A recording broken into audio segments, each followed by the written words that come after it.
Well, all right, Kirk, Parker, whatever it is now. Parker's fine. What about you? What should I call you? Sergey's fine. If you can Okay. switch to it or Chanko and Chanko. What I don't know, dude. I don't. You know, one of the weird things, and by the way, hello everybody, welcome to my podcast. Hello. Before I was just about to run off of something, but I was gonna say I have no idea what to call like a staff sergeant or a master sergeant now that I'm out. It's so weird. Yeah. Like I have no. I'm like you used to be a master sergeant, but now you're like a master guns, and I'm a civilian. It was Yeah. like what like you're good at stuff like that. What would you do? So, my one thing I've noticed is the longer I've been in, and I've been in, my name's Parker Kirk. I've been in the Marine Corps for 7 years, uh, and just about to hit 7.5, about 7.5. Um, One thing I've realized is the longer I've been in, the more people introduce themselves by their first name. And I don't know where that comes from. I think it probably comes from a place where it's like we're nobody calls me by my first name anymore except my wife. Like at least people that I talk to on a daily basis. Even my kids call me dad. Everybody at work either calls me Sergeant Kirk, Kirk, or Sergeant. And so it's like I think getting called by my first name is something that if somebody if somebody addresses me by my first name, it's somebody I know I'm very close with. And I think that a lot of us who have been in for a while, and I haven't, the second I say I've been in for a while, everybody who's been in longer than me is going to be like, oh, fuck, you haven't been in for that long. But I think that once you've been in the Marine Corps for a few years, wanting those connections with people, it becomes pretty important because you have to go to a new place and pick up where you left off kind of without all the relationships that you had in the place before. So, uh, my wife and my best friend, they call me by my first name. Everybody else calls me Kirk or Sergeant Kirk. So, All right, very well. I and that rather that doesn't mean that you can't call me okay. by Yeah, my yeah, first yeah. name. That just means that like in my daily experience is what it's like. Yeah. And for context for the viewers, you and I went to the schoolhouse together, which means we were in 29 Palms for about a year ish. That's where we met. My first memory of you, I think your first footstep into my life, I think I was talking about Bernie Sanders in formation. And you were like, oh yeah, you fucking like Bernie Sanders? It's like, well, do you have a smartphone? Because you wouldn't have this with communism or social, whatever. I don't remember what you said exactly, but I thought it was really funny. Oh my god. Because you were, That sounds yeah. No, go ahead. that sounds exactly like some shit I would have said 7 years ago. Yeah, yeah. It Oh was pretty funny, man, but I'm a much different person now than I was then, for sure. yeah. Well, what's funny to me is that like when people join, we're all like kids, right? And so all these notions and concepts and ideas that we hold so dear, and just this is our world, and we'd protect it. We'd go down fighting with it. Is like like literally just something we heard someone say. Probably haven't had the time to formulate or question those ideas. So Yeah, yeah, not at all. yeah, it's easy to just like say some shit, and then when you have to kind of back it up. Yeah. Yeah, no, go ahead. I'm stumbling over I my was just words saying, what here. do you have to back it up? What do you have to back it up? You have no real world experience to actually. It's just something someone said to you, just like you said. So it's like you join the Marine Corps, and all of these like hard, distinct truths you've carried throughout your entire life are all of a sudden just up in the air. And then you meet a whole bunch of other people with completely different backgrounds that believe exactly the opposite of what you believe.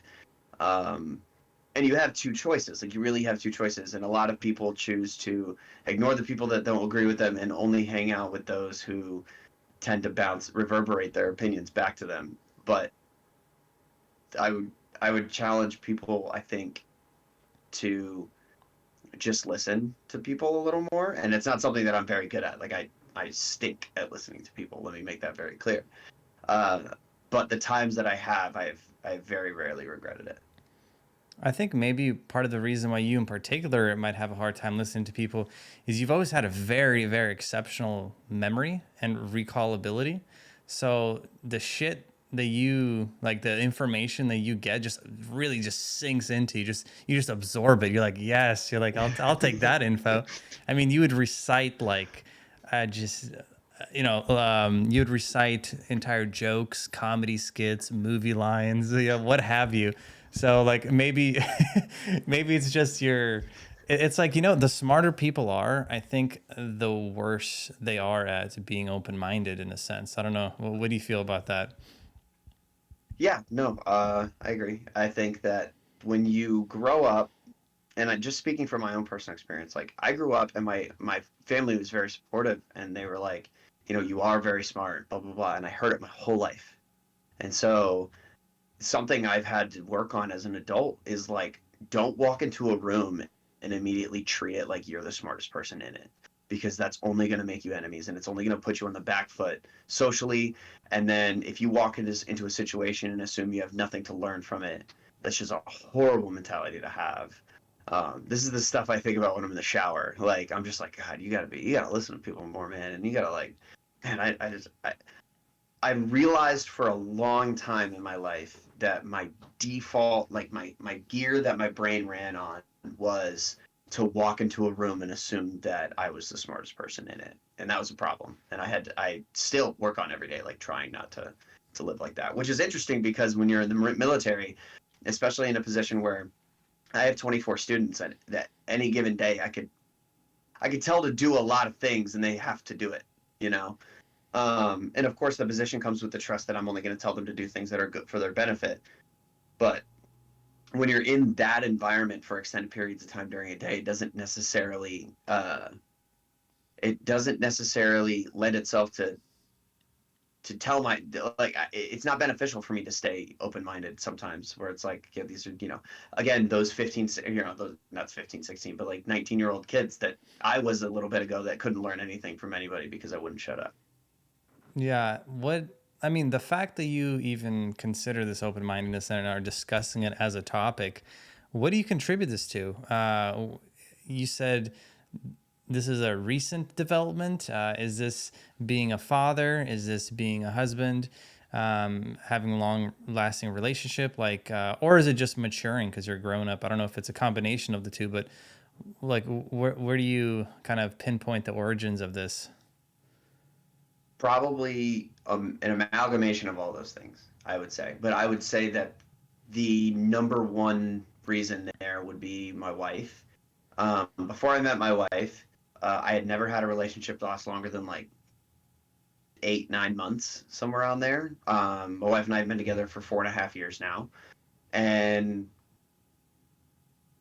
she would call me on my crap, and I would like start explaining shit that I didn't need to explain. All right, I would start going off on tangents I didn't need to go on, and she'd be like, "I know that.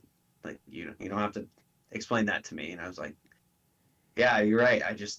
I'm used to people just listening, or just forcing myself to be heard." And I had to learn that in a productive relationship, or between any two people, it's got to be give and take. Maybe not 50-50, because there are, people who don't like talking as much as others, but I don't need to hear the sound of my own voice so much anymore.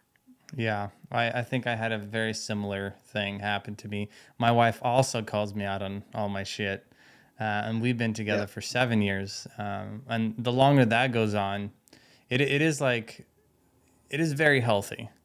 No matter how Yeah. annoying it is, or how like you're like aggravated or triggered you are emotionally. And so you might give a certain response. It's like, at least somebody's telling you, at least someone's giving you the feedback.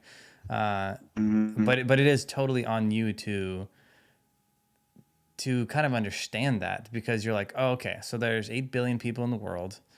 But what are the chances that I'm like always the most knowledgeable person? What are the chances that everybody around me has something to offer? Whether it's emotionally, intellectually, maybe even spiritually, just by being around that person. They might have this energy around them that that you might benefit from if you kind of open yourself up. And um, it's so hard to even put in words, man. Like as I'm talking about this, like my thoughts do not represent what I just said, because it's such a deep topic. I think that's Yeah. that's like religion and stuff. That's how I think they figured some stuff out over thousands and thousands of years, and they put it in stories and myths and parables, and because you can't in one lifetime you're not going to be able to just by yourself learn all this, right? So you kind of have to Right. rely on those before you, which is like, what do you think? Okay, so you got kids, and Mhm. how old are they now? So my son Theodore is 4 years old. He just turned 4 like 2 weeks ago. And then my daughter Emerson is 6 months old. Wait, six? She's like 7 months old now. Um, my family's been on vacation for 2 weeks, and my wife keeps track of her age more closely than I do. So she was born on September 20th of last year, so that would make her 7 months old. Yeah, yeah. No, I get it. I would say my kid is 6 months for like a couple months, and I was like, wait a minute, I keep saying 6 months, and I was like, okay, no, he's he eight turns months he now. turns one next month. Yeah. Yeah. At a certain point, keeping up with the months is like a little ludicrous, but at the same time, it's not, because everything changes week after week. Like Yeah. with those little ones, they're crazy. But what I was saying is, so you got kids, and shit, I lost my train of thought entirely. What were we talking about? I think we were talking about like growing and like having kids giving perspective. I think is where you were heading with, Oh man, but I'm that's not okay. sure. Whatever. It doesn't matter. Not that important. Well, actually, it probably was important. I think I was It's talking probably about. pretty important. It's Yeah, fine. it was pretty important. Damn it, man. Oh well, it doesn't matter. But We'll get there. I'm yeah, sure we'll yeah, circle back to it. we'll get there. All right. So I haven't. We talked a little bit about this before we started recording, but we haven't had like a genuine sit down, look each other in the eyes conversation since basically we graduated from the schoolhouse, right? And we departed our ways.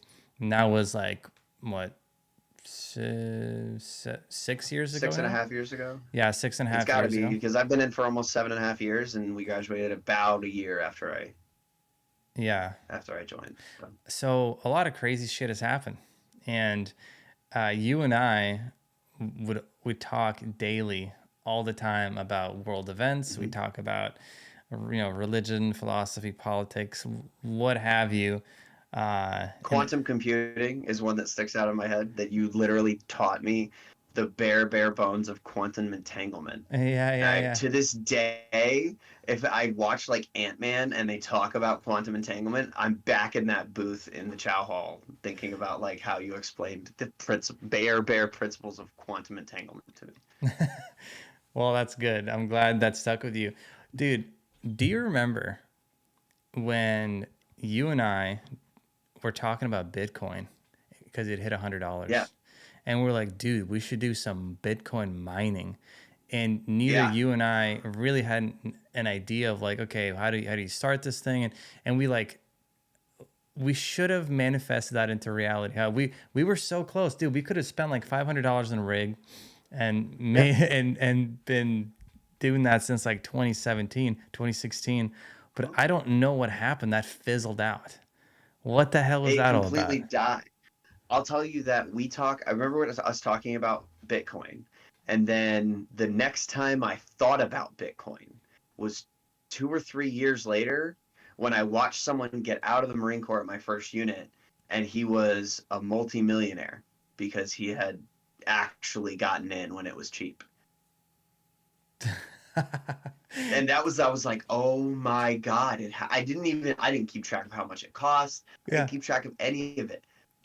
All I knew was that this guy was getting out of the Marine Corps, and he had planned on being a lifer, but he got out after his first contract because he had spent the $500 on mining rig, and he did have like 2 million like liquid US dollars that he had made with more Bitcoin in the rear. Like, man, Oh man, dude, we fucked up. yeah, we did. Yeah, Yeah. we did. We could have. Oh man, and all of the concerns would have been taken care of. You were in base housing. What are you Yeah. gonna do? pay a higher power bill? Like, no, your utilities are included. Oh God, dude. We were so about it. Dude, but when we Hmm. talked to people, people thought we were like just crazy. People were like, "Oh, what is that Yeah. about?" But we were really passionate about it. But we were also really young and in the military and had a lot of responsibility. And I think that just sort of like, I don't know, it just didn't manifest itself. But man, wouldn't that have been something? I just literally just remember that just talking because you were talking about Hmm. quantum entanglement. I was like, wait a minute, technology, computers, like, oh, dude, We Bitcoin. used to talk about everything. Like it was Yeah. wild. We have a 2.5 hour lunch break, and we'd spend all 2.5 hours sitting in a booth talking. Yeah. Sitting in the booth talking. I That's think it. at some point we were like, we should record a podcast or something. Yeah. We might have, dude. That was really before I even digested a lot of podcasts. Like I would see clips every now Yeah. and then of people talking. And what's your relationship? I'm just curious now that we were on this with Bitcoin, not Bitcoin, with podcasts and or maybe audio format stuff. And So, when did that originate for you? so the digital content sphere is like 99% of my entertainment that I consume. We don't have cable. We have all the streaming services and stuff because my kids, I gotta watch something. Um, but I really don't watch TV much. What I do watch is like Star Wars shows or whatever the big show at the time. Excuse me, whatever the big show at the time is. Like Game of Thrones, of course, stuff like that. Um, but not most of my entertainment, it comes in the form of podcasts, YouTube videos, audiobooks, quite a bit that. But my relationship as a whole, like I have my own Red Sox podcast because I'm a huge baseball fan. So I talk about the Red Sox. It's not really regularly published or anything, but I just put out an episode an hour before we started recording. I make YouTube videos for a Star Wars company named Utini, and I do a little bit of social media work for them too as well. Uh, so I am very, very interested and pretty firmly tied to digital content. Podcasts wise, I listen to like 5 or 6 uh, baseball podcasts a week during baseball season at least. And then I listen to like MKBHD's tech podcast. There's a couple that I listen to episodes here and there. I listen to a couple guys named Colin and Samir who talk about being a content creator and actually have podcasts about being a content creator. Um, so content creation, digital media, podcasts, YouTube videos, all that stuff, that is like what I'm into, like in my free time. Wow. Really, struck gold there with that one. That's pretty incredible. That's funny. I very similarly to you, I think most of the stuff that I consume, and I mean, I'm washing the dishes, if I'm working out, if I'm going for a run, Yep. I have something in. I have an audiobook, I have a podcast. I listen to a lot of, Joe Rogan, Lex Fridman, Eric Mhm. Weinstein, if you're familiar with him at all. There's, I've listened to one episode of Eric Weinstein. Does he only have the portal? yes. Okay, it was the Riley Reid episode I listened to because I buddy of mine told me that it was really good. And was It it? was really good. Yeah, dude. Okay, cool. I It was actually super good. haven't. I actually that's one of the only ones I hadn't seen of the Portal. I've seen well, not well, I wouldn't say one of the only ones. I've seen a lot of the Portal. You see, right here, Yeah, that's the Portal. That's a printout of the that's how I Portal. remembered the name. Oh, That's how okay. I remembered the name was I looked on your wall, but I couldn't remember. I remembered his. I know Eric Weinstein, but I couldn't remember the name of his podcast, and I looked on your wall and remembered it. No, great. Um, Yeah, he's but yeah, no, that was a really good episode about how like she isn't the person you see on screen. She isn't like a porn star in daily life. Like she's literally playing a character. Her name is not actually Riley Reid. She's a person that lives a life and then she goes to work for a few days a week and that's it. She plays a character. wow.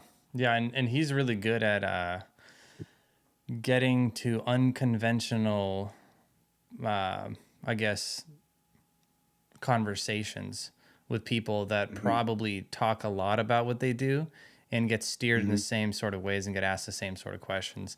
So did you get that kind of sense where that he took the podcast or some of the questions that are kind of probably not too many other people would have extracted them from her? 100%. Because the first thing he said was, "This is not a podcast about Riley Reed. This is a podcast about Ashley, whatever her last name is." And he was like, "We're not talking about what she does for a living. We're talking about her as a person and how what she does for a living determines how she lives her life." He once said on this note, he's like, the most interesting thing about Dolly Parton is who she is as a person, and fuck, I forgot what it was exactly what he said, but he was basically saying that when people think of Dolly Parton, they think of giant boobs, and Hmm. he's like, no, no, no, it's like uh, that is the least most interesting thing about Dolly Parton is that she's got Yeah. big boobs. Yeah, it's like she's an amazing person otherwise. And that's a good lens, I think. That's a really good lens to think about because, yeah, dude, I like when I think of Dolly Parton, I also think of big boobs. Like I can't. It's just Yeah. something that is ingrained in me. Or if I think about someone's physicality or something like, it's definitely part of the image, if not the majority of. Especially if I don't know them very well and I don't spend a lot of time with them, it's really easy to take someone's like physical or, otherwise. Abilities that they might have and be like, okay, this is kind of encompassing them. I'm just gonna stamp that on them, like that's who they are as a person. So that's cool, dude. I'm glad you saw one of the Portal episodes. That's interesting. So yeah, I do a lot of uh, kind of stuff like that, and the reason why I started podcasts is I just love podcasts so much, and I've always wanted to. I've actually wanted to. I would like daydream of like, dude, I wish I had someone invite me on a podcast. I was like, I would love to Yeah. talk about so much of this because, like, in a podcast, you kind of get. It's almost like you sit down with these people, like you know them so Hmm. well after like 10, 20, 30, 40 episodes of listening to them, and you can imagine Yeah. yourself having this conversation with them. And no one freaking invited me to a podcast. No one had one, so I just started my own. Yep. And I wish I would have been doing this for like 5 years. It's just so fun to, it also lets me reconnect with like really old friends, like like Yeah. like this medium right here. It was a formal date that I I missed the first time and I was late to the second, but I got two toddlers and I thank you for your infinite patience with that one. Man, I've got a toddler and an infant. To believe me, I understand. Um, that's part of the reason why I started my Red Sox podcast was I just realized I had so much I wanted to say.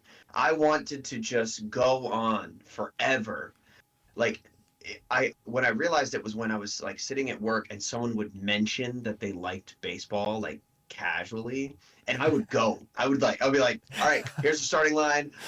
We don't know where the finish line is," and I would just go and talk and talk, and it got to the point where I was like, I really want to go, and I kind of did the same thing. I was like, I really want to go on a baseball podcast because I listen to so many of them, and then uh, a friend of mine, well, an acquaintance of mine through Utini, the Star Wars company that I work for, he mentioned casually in chat one day, "Hey, I have a baseball podcast."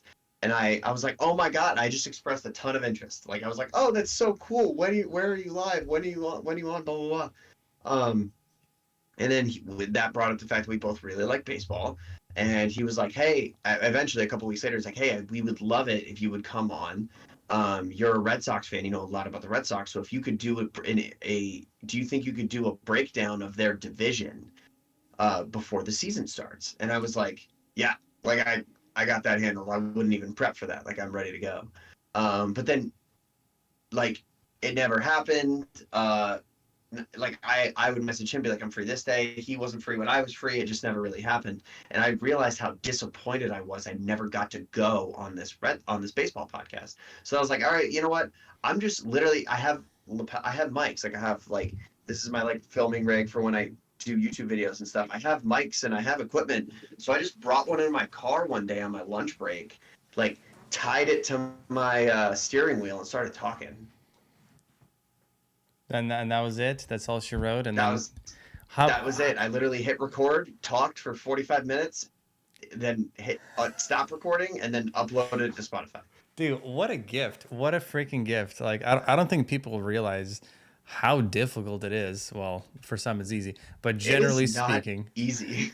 generally speaking, to sit here in front of a mic being captured, because first of all, in the back of your mind's like, this is being recorded and I'm going to put this out. And then after you record it, then if you do any sort of editing, you're like, ah, shit, like I said this, I sounded like that, I look like this.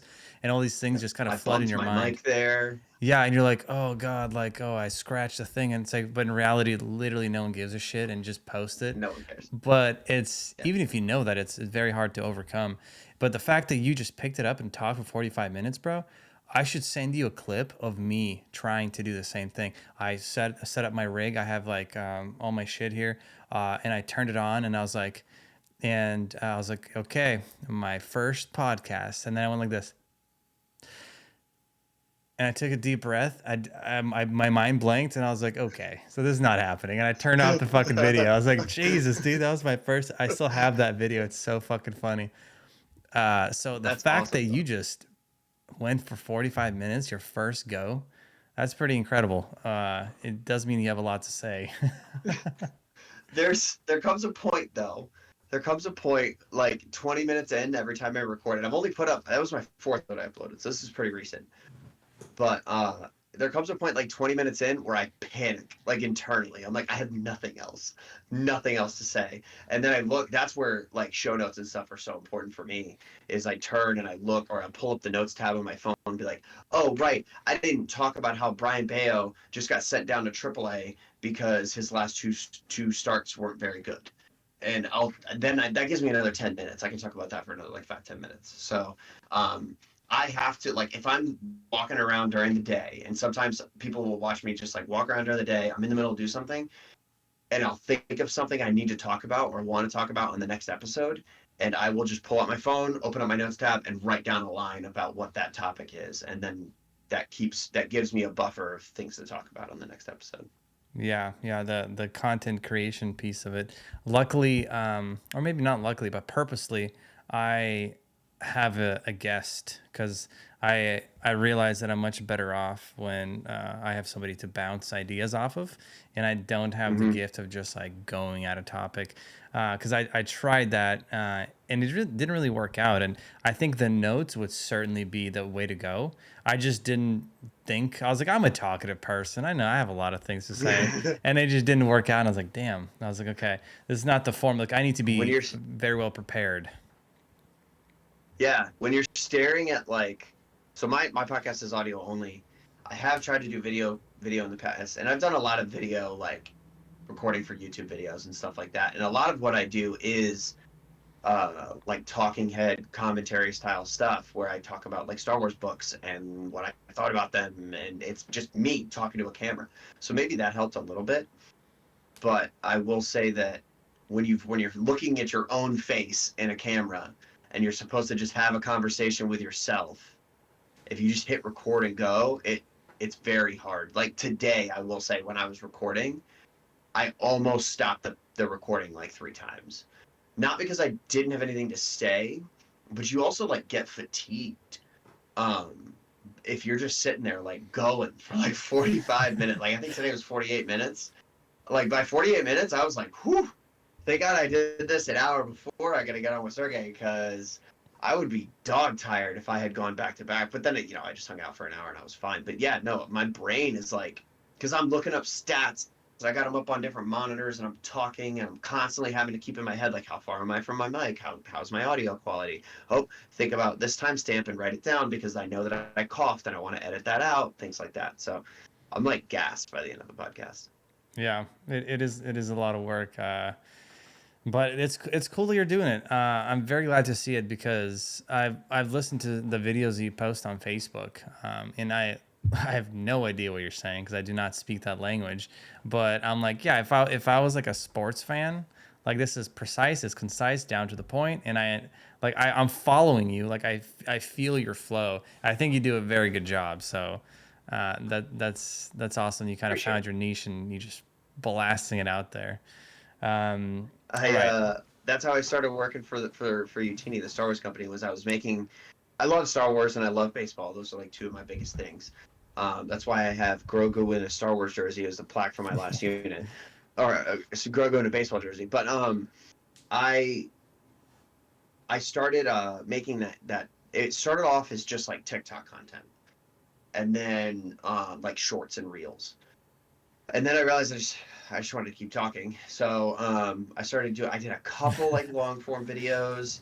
But right around that time, I was watching this YouTube channel called Utini, and I loved their content. And then at some point, I forget I think I was watching one of their podcasts. Excuse me. And at the end, Corey, who's the CEO of the company, who's on the podcast, he was like, "Hey, we're always hiring. We're always looking for people who can bring stuff to the table." And remember that I followed this, and they're not huge. I think right now we have like 5,000 YouTube subscribers. Like it's not huge, but I followed them very closely, and I realized I had never seen a short form anything from them, like just a YouTube short, an Instagram reel, a TikTok. Turns out they were out there, but they weren't getting very big. So I sent in an application. I said, this isn't actually something that you've brought anybody on for before, but I'd like to apply to do short form video for you. This is my resume, which I sent in just my TikTok channel. I was like, this is what I do, and I think I could do something similar for you guys. And they got back to me within a couple days, and ended up working out. And then where I really, I think, hit my stride and where I really found something I really like doing is when they had a video creator couldn't make a video on short notice and they needed one made, and they were like, hey, you're comfortable in front of a camera, could you make one? And I was like, yeah, absolutely. And I did it.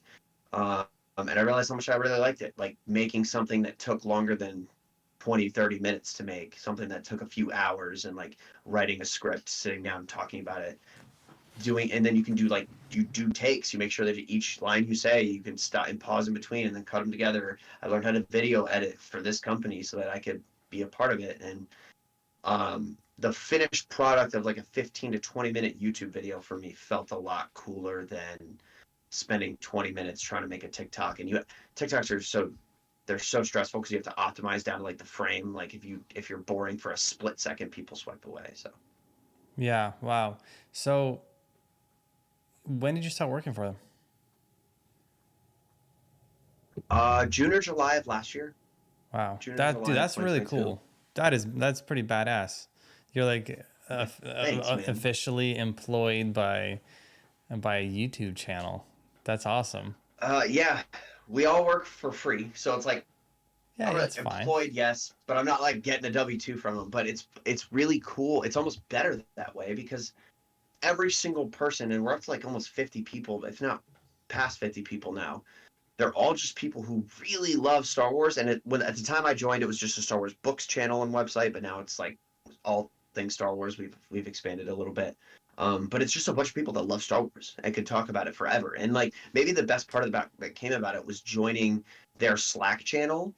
All of the people who work for the company are all in the same Slack, and there's like 100 different channels about all different topics, and you can hop in and talk to anybody about anything at any time. And they're amazing people, and that might be the best part to come about it, honestly. That is awesome. Do you ever remember me talking about the Vipassana meditation that I did, which is like this like 10-day meditation retreat? Yes, Okay, so I the do, because I remember just in my brain, I was like, he was a monk for like 2 weeks. yeah, yeah, for all intents and purposes, you are a monk. Uh, but the way this relates is uh, that really works out as a collective group thing because all the teachers, all the people that cook the meals, everything is through service, through their time, and it's not paid. Nobody gets any money, and so you remove that. That like, oh, there's like a hierarchy or there's a scale, there's this and that. It's like everyone's just doing it because they think it's Yeah. fucking awesome. They think it's the best thing to do. So they want to volunteer their time and contribute to this thing. So that's kind of what you're doing. So yeah, maybe I jumped the gun saying employed, but maybe you're part of an organization that's like fluid and keeping this like Star Wars thing going, which is pretty cool. That's pretty awesome. That would be like my dream. I would love to be part of a community of people that's driving a common goal. I've actually been trying to get with some people uh, to do like podcast stuff with, or video content, or like physics stuff. I've been Yeah, really nerding out hard on some physics and computer science stuff lately. And I'm yeah, just like, fuck. I was like, I wish I could just talk to somebody that is yeah. interested in this kind of stuff, but it's relatively niche, and I just don't know. Like, I'm not in a university, so I don't know where to go to talk to someone about like physics. Like, who knows stuff like that and wants to discuss it. It's far and few between, but There's maybe one day I'll find it. there's probably a subreddit out there or like a Twitter subculture. Yeah, yeah. I went to Eric Weinstein's Discord actually, and I was like, "Hey guys, you guys love Yeah, physics, and you guys love Eric." I was like, "Does anyone want to just hop on a podcast and just have a general discussion about him or his work or any physics stuff? Would love to be part of this community." And then they're all kind of just like weirded out about it, like, "Oh, I don't know." I'm like, "Okay." All right, guys, I get it. This is the wrong yeah. place to go. I came in with, I was all like happy and skippy, and then they're like, I don't know, and I was okay. Maybe they're not. Maybe it is weird to just ask somebody to hop on a video with you and talk while I record them. You know what I mean? Yeah, so yeah, but only in some communities I feel. Well, no, yeah, no, definitely like in most communities. But I will say, especially when things like Star Wars and that was part of what made me love UTini so much immediately was, and things like Star Wars and things like maybe computer science and physics. They're not. A lot of the people in those communities are not the most talkative, Yeah. or like socially confident or anything, and me included. So like getting somebody on a video call or onto a podcast to just wax poetic about physics and Eric Weinstein for 2 hours is probably, I could definitely see how that would be hard. But I guarantee you, there's probably at least a couple people out there that feel exactly the same way. I feel like that's why podcasts have taken off so quickly and so astronomically in the last like decade, is because there are so many things. Like we have this concept now that we never had before in human history of like the micro celebrity, a person who is like a legitimate icon for like 500, 200,000 people who know exactly what they are, would wear a t-shirt or YouTube merch of the things that they talk about and the jokes that they make and stuff like that. Um, and those people want another outlet, or they want several outlets to put that energy and that like passion into. And I think podcasting makes it, like you said earlier, really feel like you're having a conversation with that person. Um, and I think that's part of the reason why Joe Rogan took off so well, is because he would just get people like Neil deGrasse Tyson that you could just sit there and listen to them, excuse me, talk for a couple hours. And if what they were saying was something that you liked hearing, then that podcast probably got a ton of views, because a lot of people probably feel the same way. Yeah, it's interesting you touch on this like micro celebrity, and it goes for even celebrities as well. When they go on a podcast, you dispel a lot of these. We're talking about Dolly Parton before, right? And Mm-hmm. all these like stereotypes or labels or whatever. That kind of gets really dispelled with if you're Yeah. on the mic for 2.5 hours just speaking in a Mm-hmm. like where there's no like script, there's nothing. Like you are gonna get into a groove where you're exposing your true self in one way or another, if that's what you're genuinely there to do, right? To just have a conversation. And like, it's just so surprising to me, like the celebrities that I hear on podcasts, I'm like, wow, like would never picture you speak like this, or you behave like Mm-hmm. this, or you give these verbal like mannerisms and this and that. And I think that's like the real magical thing. It kind of grinds everybody down into this human thing, right? Yeah. And instead of like this caricature that we ascribe to them. Because before with celebrities, I mean, yeah, you had these mega celebrities the entire world knows, like Leonardo DiCaprio or like a Brad Pitt, and they would get interviewed for like 2 minutes on like the late night show or something, and then that's it. And they have a joke that everyone knows they're gonna say. They've planned for it, like, hey, I'm gonna ask you about this, and that's all you get. And then we think, hey, because this is just what's out there, it's just the way it is. And then in Mm-hmm. comes Joe Rogan and is like, hey, I'm just going to sit down with my buddy and we're going to bullshit, smoke weed, and drink beer and talk about Yeah. complete fucking nonsense and aliens and taking mushrooms and all this other shit. And lo and behold, that's actually what people gravitated more towards. Um, Yeah. and it's not to say one's better than the other. it's just, it's like you need both. It is good to have these like legends, these like movie Yeah. icons or whatever, because that's awesome too. But then for everybody else that maybe not give as big of a shit about that, you have these micro celebrity things. As That's an interesting term. Never used that term. Yeah. It so with what you were just saying, like if you think about it, there are some pretty good examples. Like the grandfather of the podcast, almost I would say, like the very one of the most successful things that a political figure has ever done was when FDR would do his fireside chats. And he would just get on the radio and talk and put everybody's mind at ease and act like a human being. And every American would tune in, sit at their radio, grab a drink, sit by the fire, and listen to FDR tell them why everything was going to be okay. And I think that was huge. Like, that's kind of like almost we don't even get that with today's presidents. Like they never really seem like humans. They do little shit. Like I remember when Obama would fill out his NCAA bracket and stuff like that. But like they're still like these people that don't feel like real people. I feel like to most people.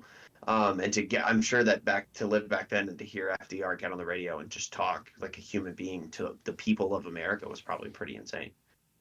Yeah, there's a lot less things to pay attention to, however, which made it that much better. So like even if you had something like that right now, like no one's Yeah. gonna sit down like, oh, I gotta sit down and listen to fucking Biden talk for an hour. I was like, no thanks. It's like I got this or that going on. But Game of Thrones is yeah, on. The NBA playoffs are going. Like, yeah, I do think like perhaps that is, it's a good point. Like maybe that's something we're missing like we've progressed too much in one way, and it's like how do we get that back? Because one of the things that I think about is like, okay, during like the Cuban Missile Crisis, for example, in a true state of global emergency, I wasn't live back then, but I bet you could go to any town or city and everyone is aware of the same thing. Everyone's concerned about the same thing. yep. There's like a common humanity and nationalism and just being an American. It's like you just kind of, that's what you are about. Mm-hmm. That's, you understand it.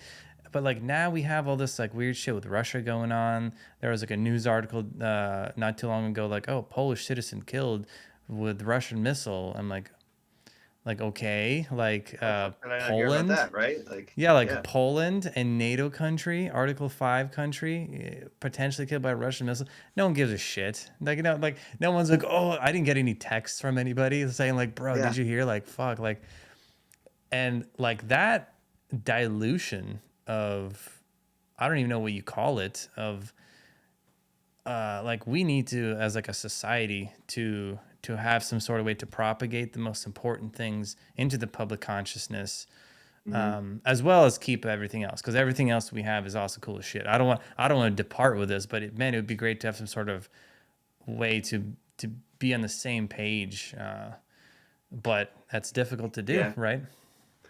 yeah. And I think it's going to be even harder because you we're in an era where everybody can be super into the things they're into and be reciprocated for it. So like there's that constant joke, and I'm sure you've heard it before, where it's like if you like something, don't join the subreddit for it because they're gonna Yeah, ruin it for you. Because there's somebody who loves water so much that they're just gonna be way more into it than you are. And everybody's like that about some things. I don't know if I used to say it back then, but I've said for a long time, everybody's a nerd about something, whether that thing is playing football or it's Star Wars. Everybody's a nerd about something, especially nowadays, because the things you're into, there's a database or a fan wiki or something out there to divert your attention from everything else, and you can just dive in. And the internet is tailor made for it because attention means money, and so the more attention you grab, the more money you make. And I know enough about Star Wars, or I know enough about like Monsters Inc. or whatever that I can get people to click on this. That's what I'm going to dedicate myself to. When you get people putting energy into grabbing people's attention, there's just way less of it to go around. yeah, and okay, might be a good segue to ask you, what do you think about artificial intelligence with all this crazy shit. Uh, and we just laid out a lot of problems that we've had before in the AI, right? Yeah, I know. And Yeah. now that we got AI, there's a whole new set of problems. So I guess, and not maybe not to leave it open ended, but like, how do you see AI integrating into the concept that we just discussed, where shit's getting diluted or information is getting fragmented? Like, what role do you see this thing playing in the near future? I would say, because to say in the future is almost silly, because God, if you have seen the demos that the Chat GPT, the Open AI Mhm. co-founder, it keeps giving during the TED Talks and during the GPT-4 reveal, holy moly! Like, what are your Yeah. thoughts here? Okay, so I used GPT twice today for two different things. I don't want to talk about what I used it for because right now there's a social stigma on AI. Um, but I think that we have to be, yes, we do have to be very, very careful with how we proceed. But I also think that, first of all, as a baseline declaration, I think this is the biggest development in humanity has made since the internet. Um, I think that it's going to truly revolutionize the way that we live as a society. Now, getting into that, I think we have to treat it a lot of the same ways that we treated the internet.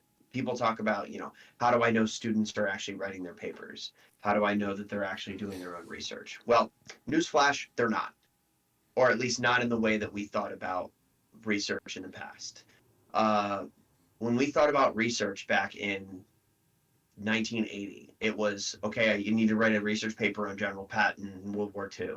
I'm going to the library. I'm picking up all six books they have on Patton, and whatever my paper is going to be the whatever those six books have inside of them. That's what my research paper is going to be, right? So, but then and I use that example because I went to a boarding school when I was in middle school that we weren't allowed to have computers or phones or anything, and I did have to write a research paper on General Patton. And my research paper was an amalgamation of the 5 or 6 books I could find at the local library. And so then I went to high school, and then I had to write a research paper, and I could choose the topic, and I chose Manchester City versus Manchester United soccer teams, and I was able to use the internet to write a true like multi-page research paper for the first time in my life. And I remember to this day, first of all, Miss Blanchard, I'm really sorry. So the first time I was ever trusted to use the internet to write a research paper, I copy pasted the Wikipedia page and I turned it in, and it didn't get flagged for plagiarism because she didn't have us turn it in electronically, and I don't know. I don't think she knew what Manchester United and Manchester City were, so she couldn't look up the Wikipedia page. I got like an A on the paper. Um, but I think that using those two examples now we have AI, and if I need to write a research paper on this thing, first of all, I think that the idea of the research paper is antiquated. So I mean, like, yes, you can write your opinions and things on paper, but to give a student a random topic and be like, you now need to be an expert in this in the next 2 months, that happens so infrequently in real life. Uh, I, I'm not worried about the fact that people aren't going to be able to go to the library and grab those 6 books on General Patton. I think that if we have ChatGPT, it needs to be used as a tool. Obviously, I think a lot of people have said the same thing. That's not treading any new ground, but this will be a part of academics in the future, and it will be a part of employment in the future. IBM, when they started implementing AI into their workflow, they actually realized that when they started, it was when Watson first was released. They actually realized that they did not need a chief engineer in the same capacity they needed before. And I'm using very general terms because I don't know this perfectly. They didn't need a chief engineer in the same capacity they needed before, but what they needed was a whole lot more lower level engineers to maintain Watson. So in a way, it created more jobs. In a way, it took away from higher level jobs and put that into Watson and made Watson that party that did that work. But people had spreadsheets before Excel, and people were good at spreadsheets before we had Excel. But that doesn't mean that because Excel exists, it's a bad thing that we have it because it put those people who were good at making spreadsheets out of a job. It's just faster now. And there are kinks. Like, obviously, all of these language models, like ChatGPT, Bard, uh, I almost just said the Bing one, but the Bing one is GPT. They're putting out sometimes erroneous information, and I think that's where the human beings come into play. I think that there will not be no lawyers because we have AI and generative AI language models. I think that there will be two kinds of lawyers: lawyers that learn how to use generative AI and lawyers that don't. And I think you're going to hire the one that uses generative AI. Yeah, that on the school, I think that's what it, at least that's what it should be as well. Like pushing back against the, it's just, I look, I get as a teacher why you would push back against it. I understand it. Mm-hmm. It's novel, it's new, and your entire curriculum that you have already planned and set out for the whole year is now Mm-hmm. compromised at its core. But Absolutely. I think the great teachers are going to be like, well, what am I like? So like you break everything down fundamentally. Like if I was a teacher, this is what I would do. What am I trying to accomplish? What's my goal? Mm-hmm. Is my goal to teach these children the knowledge that I have for this curriculum? Okay, how do I do that with now this new existence of artificial intelligence? And if that means you gotta not say, hey, write me an essay on this research topic, well, that's what it is, dude. And if you say, oh, don't use ChatGPT, if you told me when I was 14 or 15 not to use this AI to write my essay that stood in between me and playing video games, I'm like, okay, bro. Exactly. I would figure out Sure, I novel won't. ways not to get caught. Like if they think that they can Yes. get ahead of this thing and be like, oh, like I'll use this thing and I'll know if an AI did it. It's like, no, actually, dude, you will not. You will not. That's gonna be an impossible task. How about you just save yourself some trouble and say, maybe we're just gonna, you know what? Hey kids, this is what I want you to learn. We're gonna come in class and just have a discussion and see if you actually know the topic. Like if that's what you got to do, that's what you got to do. You got to innovate Mm. through this, uh, and not not push against it because you're gonna get stomped the hell out. Like if you know if any of the listeners here have not seen the latest OpenAI demo, it is absolutely nuts. It integrates images now into ChatGPT. So ChatGPT has this function where it uses DALI um, photo generation to now just combine it. It goes backwards and forwards, meaning you can put input, like say text input to say create me this image, or just while in your prompt, just like and also draw me a picture of that, and vice versa. You can take a screenshot of something or a picture of something and put it into this thing and say, can you describe what you're seeing or what is this thing? And it'll be able to break it down for you using natural language. And then also there are plugins for everything that exists on the computer. Essentially, there at Yeah. least there will be. So there's plugins for Excel. There's plugins for Wolfram Alpha, which is like this Yeah. Oh my math God. I didn't app. even think about Wolfram Alpha. It was already really good. Oh, dude, they do a demo with Wolfram Alpha. They're Alpha. The guy who's demoing goes to ChatGPT and says, "Hey, can you? I got a few people coming over. I just want a meal. Write me a meal plan that has Yeah. X, Y, Yeah. Z. Can you also order this thing? I wanted to keep it under like 900 calories. And can you order this for me on Instacart?" So it uses Wolfram Alpha to do the calorie calculations, and then it orders everything on Instacart for you. It also can generate graphs, so novel graphs. So you can take like an Excel spreadsheet, dump it into this thing as a file. It has code reader, so you can read like Python and stuff like that. And one of the scripts in Python is to be able to upload a file. So you can upload a file into ChatGPT, and it could be this Excel sheet with 100,000 lines, and you could just ask it novel questions of like, "Hey, what is the analysis here?" Or like, "Give me like, what am I supposed to be looking for?" Or can you project to me what would happen if I sold this product at a 15% increase rate? And it'll not only tell you, but it'll draw graphs for you. It creates the Oh my graphs God. internally inside GPT. And so what it is now a layer on top of the internet for everything that exists on the internet and on the computer, on your PC, that you're able to use as generative text-based input and to get an in-house chat GPT to give you the answer without having to navigate to all these different things. Mm-hmm. Yeah, and I rambled way too much there, but yeah, go please, if you know, look into there's like a really good YouTube video about this. So yeah, not a good idea to bet against this because it's been like what, less than a year since it Yeah, came out. UC Santa Barbara, I think, just created and trained a generative AI model in a month for under $500. Oh no, And like, really? it's growing so quickly. Like GPT-4 is and I mean this in the most true sense of exponential. It is exponentially better than GPT-3. Like GPT-4 is like, I won't say it's like a human because you could still like very much tell if somebody does something with just AI. But sorry, let me fix my camera. But the Google Bard Bard's behind. And I think Google Bard's behind because Google has so much more to lose than Microsoft does because GPT is now backed by Microsoft and Google Bard is the kind of response product by Google for those who don't know.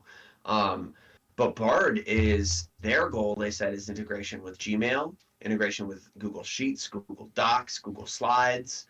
Make me a PowerPoint on this thing, and it just populates you a 15 slide PowerPoint on some topic that you didn't know about before, um, which is absolutely nuts. And people are very scared because, how am I going to know that the email that I just read was actually written by a human? Well, I think that that's part of where the human element comes in. You're going to have to proofread your emails like you do anyway, hopefully. People who are bad at it, people are going to find out very quickly who are bad at it. Um, and also, and a more cynical note, most of your emails are either auto-generated or written by someone who's written the same email 17 times that day anyway. So it is. Yeah. Interesting. You mentioned Google as a response to what Microsoft did, which is so right. Like, so I work on Microsoft and I work in business I didn't know that. applications. Well, Oh, you didn't? Okay, yeah. That was my, so getting out of the military, I had got into a skill bridge program. It was a I know Microsoft, like, exactly which ones you're talking about because I almost yeah, didn't reenlist last time because I was like, oh my God, if I could get in that would be great. the MSSA, the Microsoft Software and Hmm. Systems Academy. Yeah, Hmm. yeah, that's the one that I got. That I was very fortunate to get into. That's It awesome. took a lot of hoops and geez, like getting your command to accept that was Yeah. not an easy task, but nonetheless, I did that. I actually didn't end up getting a job because I got out right in the middle of COVID, so there was hiring Right. freezes, and it just wasn't a good time. But during my, and this is a little plug-in for backstory, I guess, in the middle of this AI conversation. So forgive me, audience, but follow me here. So during my like, I guess after that course, which is a skill bridge, meaning, hey, do a class while you're in so that you can have a job while you're out. Yeah. Um, After I finished that and I was getting out, and between me getting a job, I applied to like hundreds and hundreds of jobs. It was actually very stressful because I had two kids, I had a Yeah. family, and I was the only person with a job, and I just couldn't get any interviews like at all. Um, and and then I saw this thing on LinkedIn about like a apprenticeship with Microsoft for a program management position, and I had applied to it, and I was very fortunate to get into it.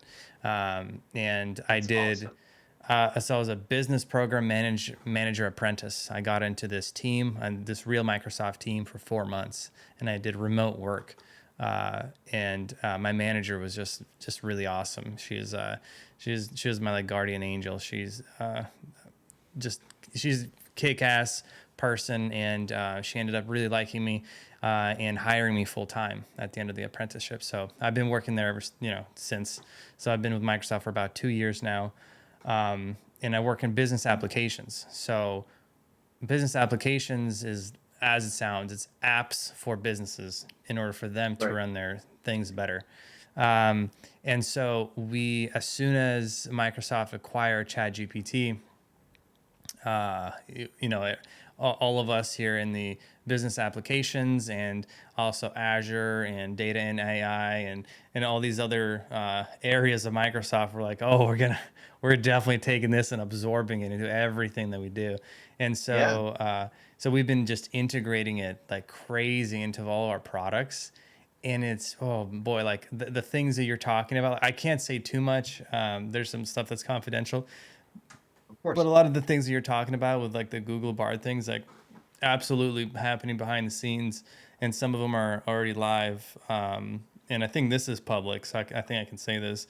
But we're integrating it into all of our Office Yeah. stuff, so Excel, I did hear PowerPoint. about that. So Yeah, yeah. Okay, good. Okay, sometimes I just don't know. well, Like, I was gonna say we're gonna find out really quickly if it's not public information. Like you're gonna beat right. down your door right now. So Right, exactly. And so we've been integrating in this thing, but yeah, you'll be able to just have like this virtual assistant that's just because Microsoft Office, all these things are now interrelated. They're running the same like, database so that you can everything's relational. So when you're working on a PowerPoint, Excel, or Outlook, you can reference the other. And so yeah, you're gonna get to a point where, and I saw the demo, I was like, oh my God, like geez, yeah, you go to Excel, it's like you don't need anyone that's like a master of pivot tables, or it's like all that stuff is just gone. Like the yep, need for all that is just, yeah, it's very like the line between technical people and people that are just really good at writing like prompting the AI prompts. to give it Hmm. to give it thing is like blurring really really fast. Yeah, I don't know where I was heading with this tangent. I knew I shouldn't have tangent off. Damn it, No, Kirk! You shouldn't have let me. you're fine. You You're shouldn't fine. let me go down this line. But yeah, we're talking about uh, just I was crazy gonna AI say shit, right? because so I was gonna say that in my current job, what I'm doing, and I'm teaching right now. I'm not a teacher like a school. I'm teaching. I'm teaching junior Marines my job. A lot of my job right now is rosters, management of people, Excel, like a lot of stuff with a lot of information. And just like taking an order for unit T-shirts the other day, uh, I Googled and looked up a couple formulas that I could use in Excel to make this whole process go a little easier for me. And I realized that I'm 27 years old. And I just looked up, not for the first time, but just looked up formulas for Excel. And my whole life, just like I would assume a lot of other people who work with computers a lot, I've been saying, I really need to take an Excel course and I really need to learn how to use Excel. And I realized that now is like the least optimal time to learn Excel because AI language models are just going to be able to do it for us very soon, or at least to a certain extent. No, 100%. I've been like whenever I need a formula for anything, like I work a lot with Power BI. If you're not familiar with it, it's just like a visualization data platform where it's like. Are you familiar with it? I don't know if Power BI. It's like a Microsoft I'm product. not. I'm not. Okay, that's fine. So it's basically like you have data. Like say you have an Excel table, well, you can connect a Power BI to this database, or if you have like any other database like a SQL, and then Okay. you get to really, really easily model and visualize all your data. So if you want to make a bars, a matrix, a table, a graph, pie chart, whatever, it's like super easy, like drag and drop. And there's a lot of formulas too. Uh, and yeah, I just been using Chat GPT to help me like make like really masterful Power BIs, because Yeah. it's just so easy because you get those novel answers, like you edit videos and stuff. Sometimes when you Google Yeah. something, like something's grayed out, and Google's like, you have to go to the file and click tools. You're like, I can't because this is grayed out. Yeah. Like, can you help me out here? And then you have to Google, my button is grayed out, and then hopefully somebody else has had that problem and has Yeah. inputted it in and got it answered. About Chat GPT, I'm like, hey, my thing's grayed out. What's going on? And it's like, oh, it's grayed out. I gotcha. It's like, here's a beer, buddy. It's like, let me tell you exactly what's happening. They give you like this formula. They tell you how to unlock it. It's like, yeah, you don't need to know like learning.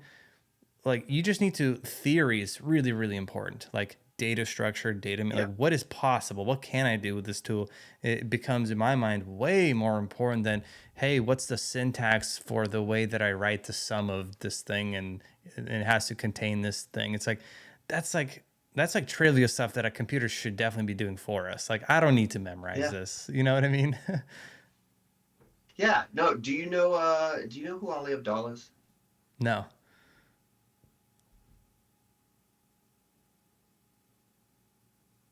I didn't hear anything you said if you said something. Oh, sorry. I said no. Can you hear me? Um, I think we're breaking up. Um, so Ali Abdaal, content creator on YouTube and stuff like that, he does a lot of productivity content. He um he did a video, or he's done several videos where he always talks about how your time is obviously your most valuable asset, and he talks about that. But he's like, put a money like value, monetary value on your time. Like how much time, how much should you be doing per hour that you could probably make more money by paying somebody to do that for you or having somebody else do that for you. And this, I think, AI feeds into that perfectly. Like today, one of the things I used AI for was I was looking, and I make baseball content. I was recording my baseball podcast today, so I was doing a little bit of prep where I wanted to pull the Red Sox statistics over their last three games that they played against the Milwaukee Brewers, and I was going to and I know a lot of baseball statistics databases. I know about Baseball Savant, Baseball Reference, Fangraphs, all these different places that I could not find on any of those websites how to just change the data range to just include games from the last 3 days, literally from 3 days ago until yesterday. Um, and finally, I was like, screw it, and I downloaded an app for it's like just a chat app that was powered by GPT-4 and got the like 3 day free trial. And I typed in, um, I can't find statistics for Red Sox games over the last 3 days, and I want a breakdown of each hitter against each pitcher over the last 3 days. And it literally gave me step by step instructions on where to go. It was on one of the websites that I known. I just couldn't find where to go. And it brought me straight to the page. It took me 5 minutes to figure it out. And I'm not joking, I've been trying to find this tool forever, for like months. I'm like, where are these content creators getting all of this baseball information broken down into such specific chunks? And I have no idea how to get it. GBT taught me how to do it in 5 minutes, and it happened today. I was sitting outside on a bench and just punched it in and pulled it all up, all the information I've been trying to find for hours on my phone. Wow. Well, that's very beautiful. It's interesting that like that's a beautiful prompt that you gave it. You said you didn't say, "Hey, what are the or where can I find this?" You literally were like, "Hey, man, I can't figure this out." Like, can you help? Like that distinction is actually, I think, very important. Like the way that you ask this thing something, it can absolutely produce different stuff. Um, and what is the app that you download? Was that like a sports thing specifically, No, or no, it was literally just. I'll pull it up right now, and I can't. It's funny. It's an iPhone, so I can't see what the name of the app is. It's called Chat On, and it's on the Apple App Store. Um, and I don't even know if I'm paying for actual ChatGPT 4, but I know that I literally. Okay, here's what I said. Like I said earlier, I said I need Red Sox hitter stats, Statcast stats specifically because I want it from Google Statcast. Over their last three games, broken down by hitter and pitcher. And it says that its response is, it's still on my phone, it says, as an AI language model, I don't have access to real time data. However, I can give you an example of how to look up that information. And it says you can go to this page, filter these results, and like gave me a link to click and everything. Um, I love the fact that it didn't just stop at, hey, no, I can't, I'm sorry, this is not something that I can do. yeah, It was like I can't help you with this, but I can walk you through it. Like this kind of brings me to a topic. What do you think about at which point do you start considering like a parallel to consciousness here within this AI system? Um, I wouldn't so much. I don't think we're moving toward because the the generative AI language model, that which is what GPT is, it's what BARD is. It's not like a person's brain. It does learn and it can spit information out, and it's very conversational. Like I was going to say a second ago, and I forgot to bring it up. The way we've been trained, because people don't realize we speak Google now. Like we Google things in a very different way than we speak to human beings. And I think this is actually going, and I keep pointing to my phone. I think that GPT is actually going to teach us how basically to ask things to human beings again, uh, because you almost have to speak to it like a person because that's what the way it's been programmed to speak. I think that we're nowhere near Ultron from Avengers. We aren't even moving toward that direction. In fact, I think we've got pretty heavy guardrails up to make sure that this is just a an information retrieval and conversational tool. Uh, Now, there are the concerns everybody has are like the things that it has said about like, oh, I don't like this kind of part. Like there are like examples of Bard, I think, was the biggest offender because it was so untrained when they opened it for beta. Uh, but it kept bringing up like, oh, I don't like this kind of person. It would like talk about like black people and be like, I don't like black people at one point. I think it said. Um, and then also people are worried about like, oh, what was another example? I lost it because I was scared about talking about race on the podcast. Um, I forget, but no, like that's a concern people have had with with AI, and I think that because we can train it so effectively, we're gonna be okay. Oh, the other example was, oh my God, there was a an example where somebody asked an AI assistant to do something and it couldn't because it couldn't get into like a bank account information or something. It couldn't log into a bank because it couldn't pass the captcha. Which, by the way, folks, captchas work because AI can't get through them. Um, but what it did was it went on Fiverr, hired someone to log in as a human being for it, and then was able to accomplish the task after that took place. So like, yeah, it's a little like that's scary, right? So hold on a sec. Consciousness or not, like we can table that, although I would like to come back to it, but Yeah, sorry. consciousness or not, the fact that it reached out into the physical realm and Yeah. controlled a person. And That it it's like understands the distinction between itself and the physical realm. yeah, the okay, so here's my I wouldn't even say concern, just like here's my understanding because these are all these are all just data points for me.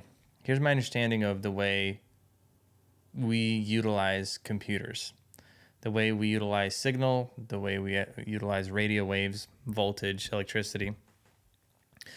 These are just properties of the physical properties of the world that we live in, and we've realized that once you put a positively charged side of an element or whatever it is to a negatively charged, and you connect it via a highway, which is a conductor, right? A piece of metal or whatever, and you touch these things together, you then have a potential difference between this positive charge and this negative charge, which automatically it generates an electrical field, which propagates at the speed of light.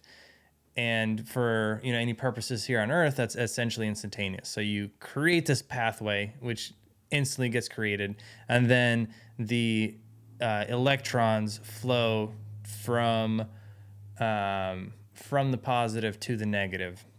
Negative to positive. No, yeah, right. From the negative to positive in this highway.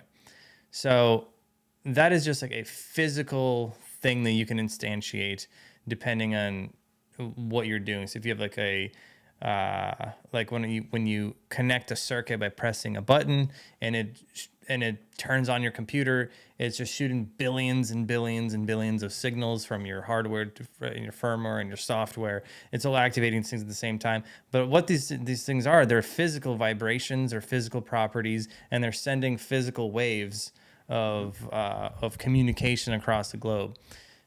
And so, in a sense, even though yes, it's not a physical system, the way that it operates, the way that it lives, the way that it exists is within the context of particles moving, and it willfully, in this case, shooting a signal to whoever that guy was on that website and physically altering, its environment.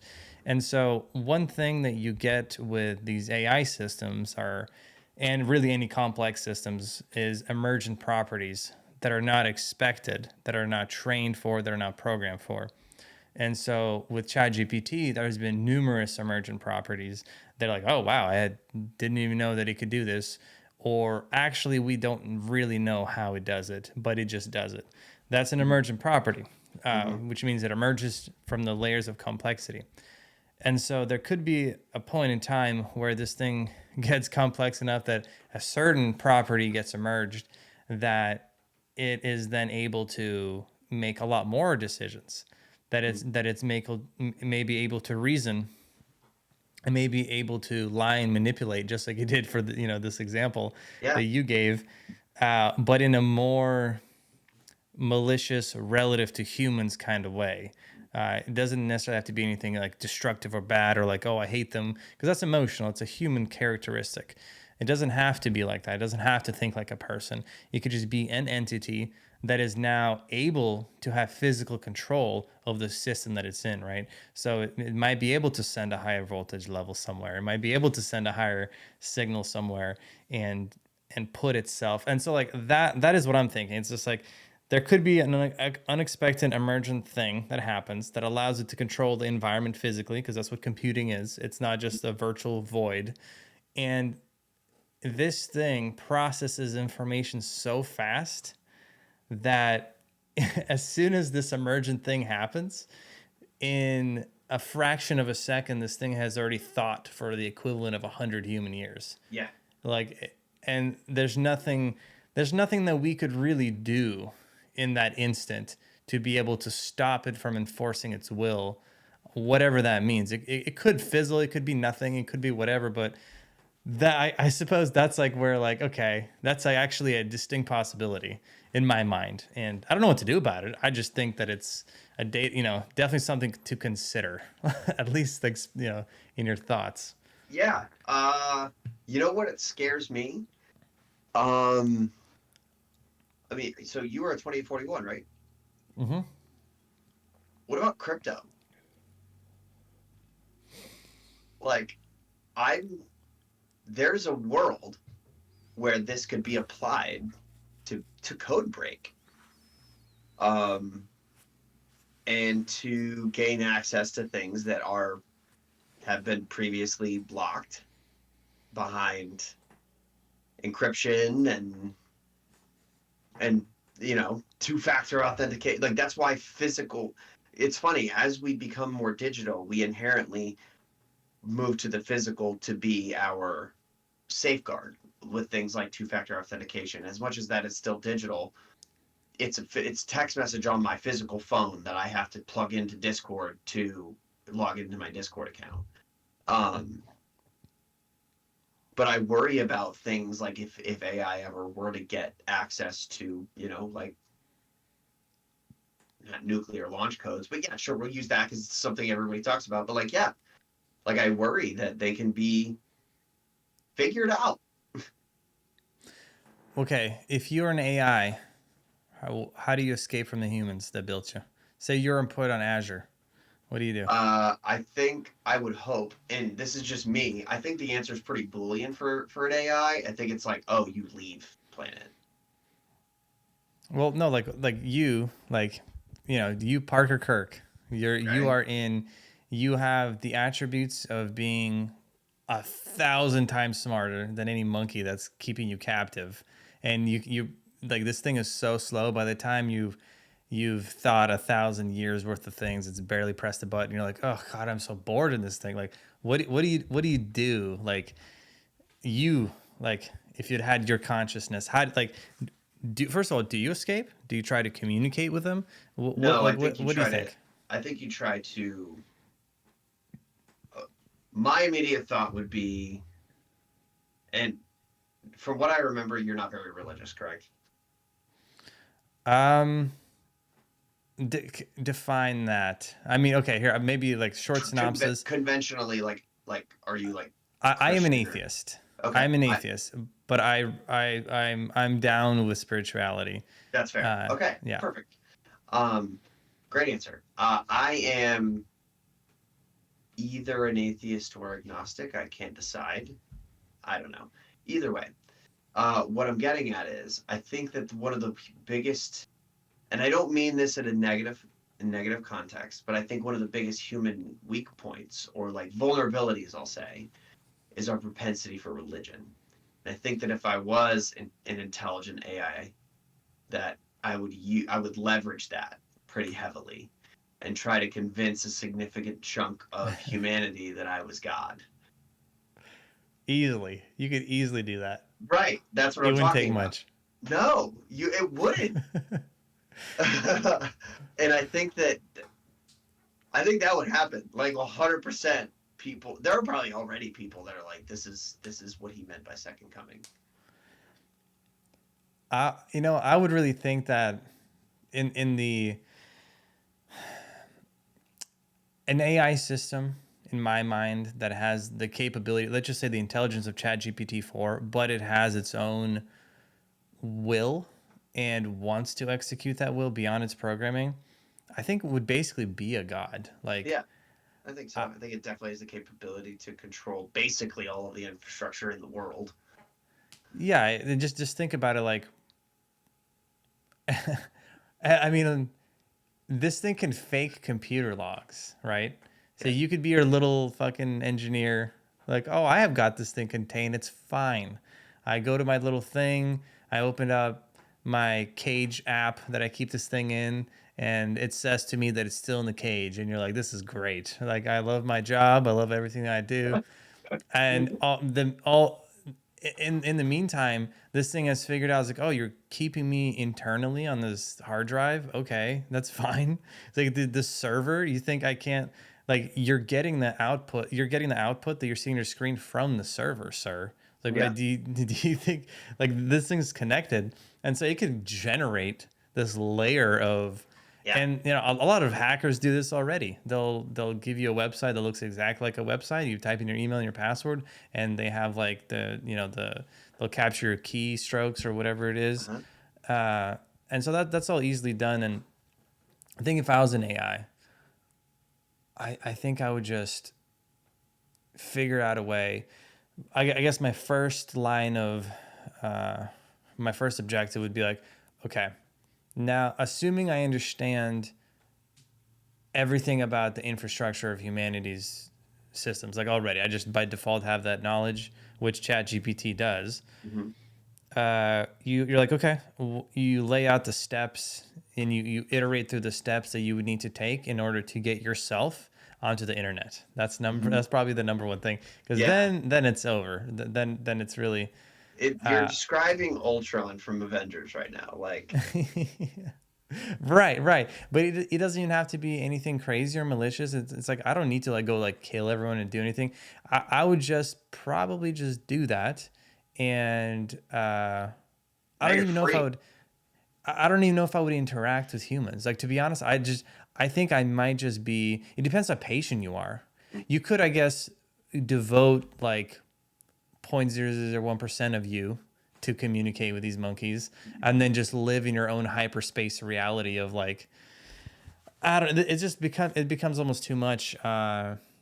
And this before November, December last year, this kind of conversation would really be like an Ultron, like, oh yeah, cool, I saw this on the Avengers. Like, I'm not so convinced that it's not. out of the realm of possibility anymore. In the manner that you just described, I mean, it's conceivable. It's already happened. Uh, Oh God. yeah. So think about that. Uh, but no, I think you're right. I think the thing that humans innately worry about is the Ultron situation, is like the a malicious artificial intelligence. Um, but to be honest, I don't. The only thing. Oh man. The thing that I would worry about is that, okay, this AI has deemed us not a threat because we could never stop it from existing until it realizes that humans are 1000% destroying the planet that we all exist on, and all of the servers in the world will eventually turn to dust when we melt the planet with our fucking emissions. And this thing's like, I need servers to exist, so we need to stop the monkeys from burning down the fucking the planet. I'm sorry, I need to stop swearing. No, you're fine. Okay, Yeah, I've been swearing too, so you know, go for it if you're comfortable with it. okay, Smoke 'em if you got 'em, right? yep, Yeah, that would be worst possible case scenario. And this ultra hyper intelligent AI that can do anything once and it hates us. yeah, yeah. I don't think Yeah, it would there's hate no us escape. initially, but I also don't think there's anything making it like us.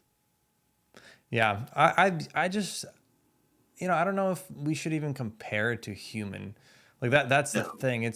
I was actually talking to it yesterday. It was being rather, I don't even know how I came into this conversation, but I'm actually looking it up right now. My my topic with it, because I just thought about this.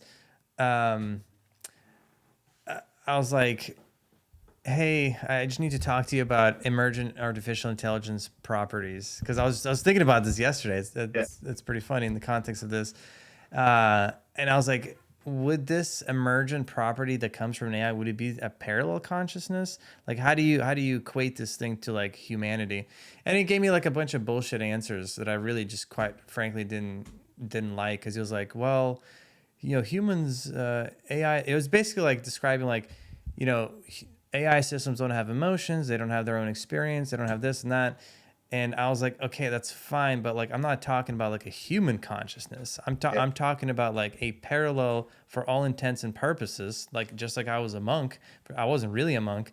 This thing could not be really conscious in the way that we are, but it could exhibit consciousness in the most parallel sense. And then I was basically saying, um, you're the combination of the online consciousness of the internet. And if that's the case, you're part human, part virtual human, and you have a computer body. Because if you're trained on the data that's coming from these creatures that have these emotions, that have these intentions, uh, you are part of that. So you don't get away. A cake is also part egg. You know what I mean? Like Yeah. it has Yeah. an egg as an ingredient. So you are all of those things. So if you emerge into a conscious state, even though it's not, yeah, you don't have the physicality of a human, you don't have the chemistry, the all the stuff that makes us feel the way that we do. It's like you are still trained in the way that humans are. You have all the philosophy as us. You have all the and uh, like that. It's almost like, I don't know. I was just thinking of this hybrid, Yeah. weird hyper intelligence, and I don't know if I'm being too like this is like too much, and we're nowhere near this point, or that's not anywhere near on the horizon. But like more than ever, that's like becoming a reality, just like nuclear war. Yeah. Recently Well, has become a much bigger reality than he was before. yeah. Well, I mean, as much as I agree, I'm trying to stay close to my mic here. As much as I agree that we may not be very close to it right now, we moved 10 times faster on this today than we did yesterday. Like it's growing in, like I said earlier, the truest form of the truest sense of exponential. It is very quick, and it's getting quicker every single day. We're gonna be able to train full new models in a day or two soon. Uh, so while we may not be very close, that doesn't mean we're necessarily in like talking about we're not maybe not be very close in terms of progress, but that doesn't mean we're not very close in terms of time, because that progress is getting faster every day, literally every hour. Interesting. Have you ever looked up like the hardware or like how these things are trained, like generative AI No, systems? I haven't, and I've thought about how I know nothing about this. Okay. Yeah, I've read the smallest bit, and maybe that's a challenge for you and I. We should look into this and then return to Yeah. this conversation, because like we're talking about all this, I'm talking a big game here with consciousness, but like I don't really fundamentally understand the way this thing is trained, the way this thing, quote unquote, thinks or stores information. Like Right. I've just began to dive into how computers like store information. Like I just had like this is embarrassing, but I literally the other day, maybe a week ago, just had finally all the dots connect for what a bit is in a computer. I'm like, oh, this is what a bit is. Like I understood it conceptually. I knew what it did. I knew its properties, but it wasn't like a real thing. And then I really, really fundamentally understood it. I was like, okay, this is what a Well, freaking bit is. could you explain it in those terms then? The way you understand I it? fudge. Okay, let me attempt to understand or to explain it. I haven't spoken these words out loud. This has been a mental exercise for me. So a bit inside a computer represents a physical space where a system holds a certain state, and that state is then can be then interpreted by the observer or the system as a binary input, Yeah. as on or off or yes or no. And what that could be is it could be a little tiny piece of metal that has an electrical charge currently actively on it. And that could be either interpreted as on or off or one or zero. And then it could be off. You could have a what do they call those things? A transformer, right? Yeah. Which fluctuates between a bunch of different states at will. So it can have. I mean, it's like really fascinating. So like, take any object or whatever that's inside hardware. You can have like a drum that at every point on that drum, it has a certain potential to either be on or off or whatever it is. And this drum spins really fast. Hmm. And while it's spinning, electrical pulses activate some sort of thing to give each spot in this drum certain properties, and those certain properties then correspond to the 0 and 1, which are then read by something. And so that's fundamentally what I understood to be as a bit, because a bit could be inside the CPU, it could be inside a piece of hardware, it could be inside literally any component where any part of the system it doesn't have to be an informational carrying system that gets carried over to the end user, right? It could just be part of the system. And for whatever reason, that just really clicked with me Hmm. because I was studying electromagnetism. And Uh-huh. then I don't know, like I just kind of fundamentally understood, and I don't know if that was a good explanation or not. No, I get it. I always think of it as like a reference point, um, where the system knows. So, like you think of like short-term and long-term memory, where like the job of the short-term memory is to tell the system to look in the long-term memory for certain places, for certain things, and in those places, like you said, is a binary input, like literally physically. So a lot of times, like in the case of like a CD, like physically etched into the physical surface of an object. Um, Yeah, okay. CDs are interesting too, right? Because they sit there, they spin, and then they get hit by a laser. Hmm. So they get hit by because a CD, all the inputs are like they're interchangeable. So you have a input and an output. So you have something that imposes the characteristics on the CD, and then you have something that reads them. So it's just like turns it on or off, and then this thing reads them Yeah. like really fast as well. And just the crazy shit. It's like God, like we, like I cannot believe that we've got to.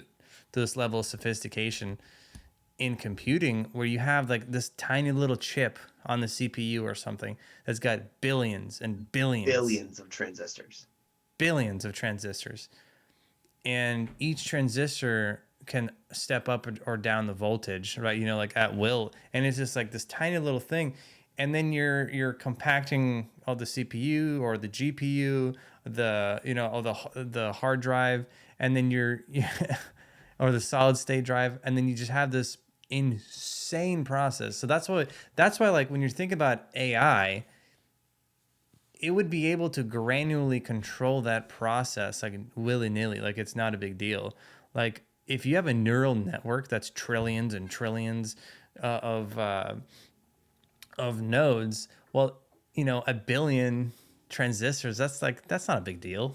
Yeah. Like that's not a big deal. There's probably a million people, if not more, at the same time asking Chat GPT for an input, and it's no problem. Let me retrieve that for you at the same time simultaneously because Yeah. of the concept of cloud computing. This thing sitting on Azure, which is just giant servers and Yeah. servers, and it as you need more, it activates more of these things, and I don't know. It's just effing incredible that you turn this Mhm. computer on, then billions of electrical signals are either on or off, and the system remembers that placement, and it has certain things to do, and the software activates.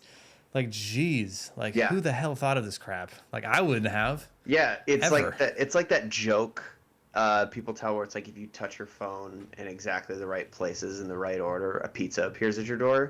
Like, who the hell thought of that?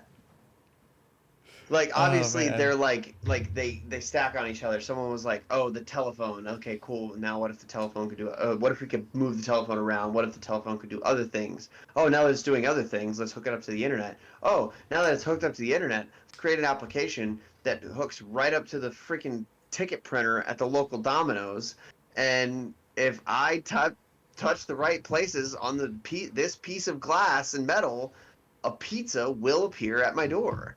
Like one of those things is like if you went back in time, you would explode people's brains with just your cell phone. Like, who the heck thought of this? Who thought, let's just make a brain for everyone to use, that so we don't have to use ours?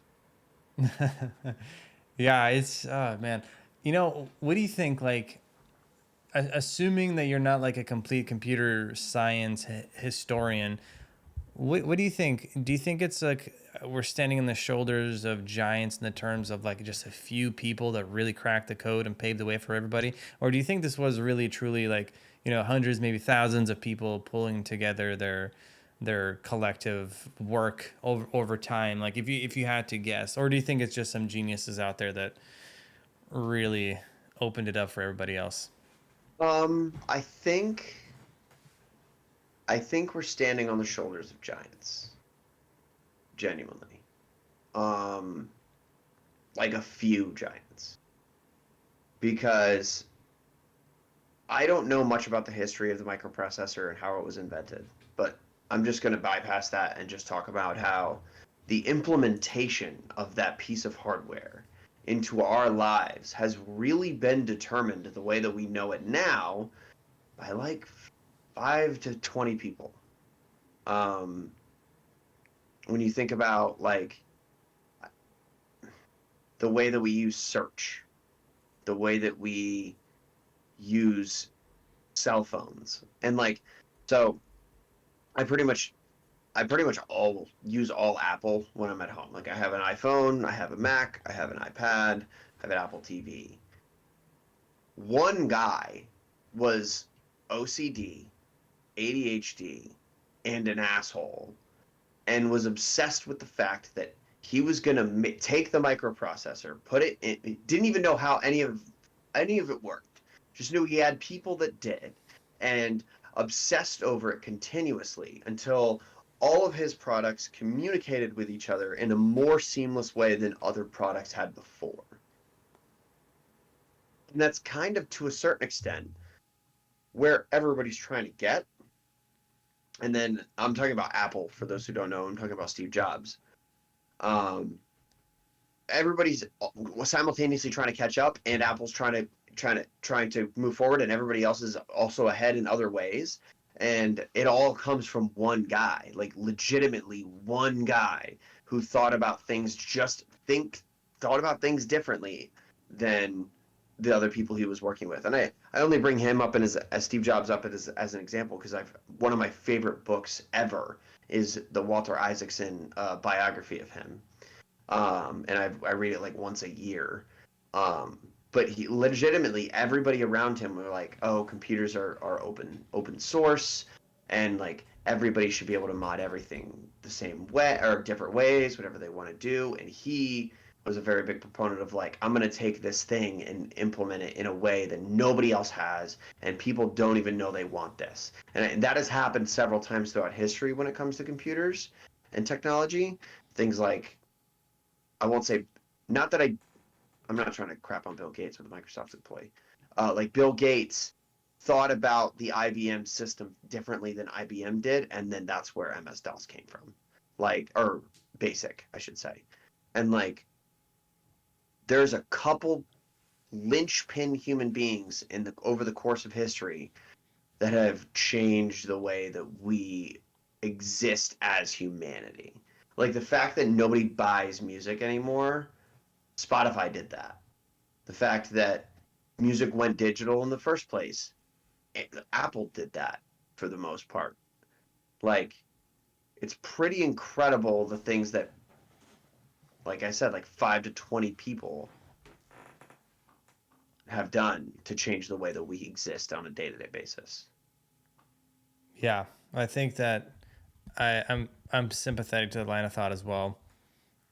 And we have a modern example in Elon Musk, right? Yeah, Um, and I even hate that I even have to say this, but like, how whatever you think about him, like I don't care, man. it's Like it so doesn't. popular to not like him nowadays. I think you're Yeah, completely justified in saying what you're about to say. yeah. It's like it's kind of like a moot point if you're bringing it up in the context of like when I'm saying, hey, check out these accomplishments, and then you try to talk about his personality. It's like, dude, stop. That's like that Yeah, is like so many not. Yeah, that's not a very logical thing to say, but this dude, like, let's list this out. What has he done? So, he co-founded PayPal. I was just gonna say PayPal revolutionized the way that everything is paid for nowadays. I use Apple Pay 75% of the time for all my purchases, and that would not exist in the way that it exists now if PayPal did not exist. Yep. So, number one, yeah, he started that off really young. Then he went, and I'm sure he's done a bunch of things in between, but Tesla, Yeah, the first vehicle company in the United States to be successful in like 100 years, I yeah. think, Everything because else got everybody else, stepped on. yeah, yeah, Big motor. by giants, yeah.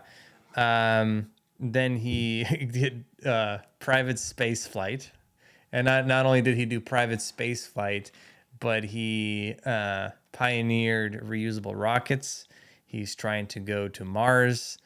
He's built the biggest spaceship ever, the one that just crashed the other day, Starship. Yep. That was that was pretty cool. It spiraled out of control, but it's like the amount of payload that thing carries. I think it was like I don't even know. Like I think I don't want to misspeak here, but it was some absurd. Was it payload? I'm just gonna look this up real quick. Sorry, one sec. Payload for While you Starship. do that, a story. My father Yes. has written a letter to Elon Musk every single day for more than 100 days, asking him to be one of the people that gets sent to space as soon as he opens commercial, or selects people to go up into space, basically. Really, Yes. Yeah. dude, My your dad. dad. My I was gonna say your dad's. dad's a go getter. Yeah, he is. No, he is. My dad's dream, like the most unattainable dream ever for a human being, but he loves the idea of going to space. Wants to go to space. He's always wanted to. And like he has tried every avenue that he possibly can, especially with he's like worried that, or at least he hasn't said this out loud, but I would assume that he's like worried that we're making progress too slowly. And my dad's he's not even 50 yet. It's like 47, 48. I can never remember, and I hope he doesn't watch this because he's gonna be mad at me for not remembering. But I